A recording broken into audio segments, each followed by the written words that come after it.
नमस्कार दोस्तों, स्वागत है आपका अपने प्रकाश न्यूज में। विगत दिनों पत्रकार संगठनों के सबसे बड़ी संगठन वर्किंग जर्नलिस्ट ऑफ इंडिया द्वारा जंतर मंतर नई दिल्ली में विशाल महाप्रदर्शन का आयोजन किया गया, जिसमें देश के विभिन्न हिस्सों से पत्रकारों ने भाग लिया। भारत देश के समस्त पत्रकारों की तरफ से प्रधानमंत्री को संबोधित एक ज्ञापन 30 सूत्रीय मांग पत्र पत्रकारों के हित में दिया गया, जिनमें प्रमुख रूप से पत्रकारों की मांग थी कि भारत देश के सभी पत्रकारों को आयुष्मान भारत योजना से जोड़ा जाए व देश में ई पेपर को मान्यता दी जाए व पत्रकारों के हितों को ध्यान में रखते हुए सुरक्षा कानून बनाया जाए। पत्रकार संगठन के अध्यक्ष अनूप चौधरी, वरिष्ठ पत्रकार व महामंत्री नरेंद्र भंडारी, उपाध्यक्ष संजय कुमार परिहार जी आदि के नेतृत्व में विशाल महाप्रदर्शन का आयोजन रखा गया, जिसमें संगठन खास बुलावे पर पत्रकारों को अपना समर्थन देने सुप्रीम कोर्ट के जानी माने वरिष्ठ वकील डॉक्टर ए.पी. सिंह बतौर अतिथि महाप्रदर्शन में शामिल हुए। तो आइए आपको दिखाते हैं कार्यक्रम की कुछ झलकियां।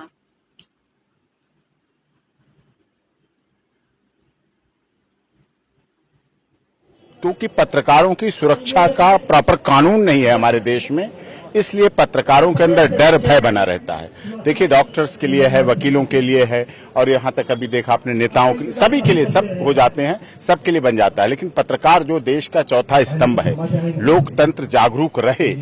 लोकतंत्र बना रहे, उसके लिए जिंदा रहे, इसके लिए है। तो इसके लिए आज यहाँ जो जंतर मंतर पर प्रदर्शन किया जा रहा है, आंदोलन किया जा रहा है वर्किंग जर्नलिस्ट ऑफ इंडिया के द्वारा, उसके माध्यम से मैं यही कहना चाहता हूँ, वेरिएंट कितने भी हो जाएं, लेकिन आज सब वेरिएंट यहाँ इकट्ठे हैं, आज सभी इकट्ठे हैं, एक साथ हो गए हैं। जैसे घड़ी की सुई में कई सुइयां होती हैं, अलग अलग सुइयां होती हैं, छोटी बड़ी, लेकिन जब 12 बजाने की जरूरत पड़े तो तीनों सुइयां एक साथ इकट्ठी हो जाती हैं। तो इसी तरह सारे संगठनों को, पत्रकारों के संगठनों को आज इस बात पर इकट्ठा हो जाना चाहिए और पत्रकारों की सुरक्षा के लिए कानून प्रॉपर बनना चाहिए, इसके लिए काम करना चाहिए। आज यहाँ जो आप देख रहे हैं आंदोलन करना पड़ रहा है, देश के पत्रकारों का महाप्रदर्शन है जंतर मंतर पर वर्किंग जर्नलिस्ट ऑफ इंडिया के द्वारा। इसके माध्यम से ये मैं कहना चाह रहा हूँ कि ये आंदोलन तब तक पूरी तरह से कायम रहना चाहिए, चलना चाहिए, जब तक इस देश के पत्रकारों की सुरक्षा का पूरा कानून नहीं बन जाता है, मजबूत कानून, जिसकी वजह से जो कलम के सिपाही हैं उन्हें एक लोकल पुलिस भी डरा देती है, धमका देती है, एफआईआर का ऑर्डर कर देती है, एफआईआर करा देंगे, बंद कर देंगे, जेल में भेज देंगे। उस समय उसकी स्थिति बहुत ऊहापोह की हो जाती है, उस समय सच्चाई रुक जाती है। अगर आप देश में लोकतंत्र को जिंदा रखना चाहते हैं, सत्य को रखना चाहते हैं, सत्य को जिंदा रखना चाहते हैं, इस देश के संविधान को जिंदा रखना चाहते हैं, इस देश के सर्वोच्च न्यायालय को जिंदा रखना चाहते हैं, उच्च न्यायालय को जिंदा रखना चाहते हैं, संसद और विधानसभाओं में जनता की आवाज उठती रहे, जिंदा रखना चाहते हैं, आम जनता को जिंदा रखना चाहते हैं, उसके अधिकारों के लिए काम करना चाहते हैं, तो आपको पत्रकारों की सुरक्षा के लिए सबसे पहले मजबूत कानून आज की आवश्यकता है और उसको बनाना चाहिए, जिससे कि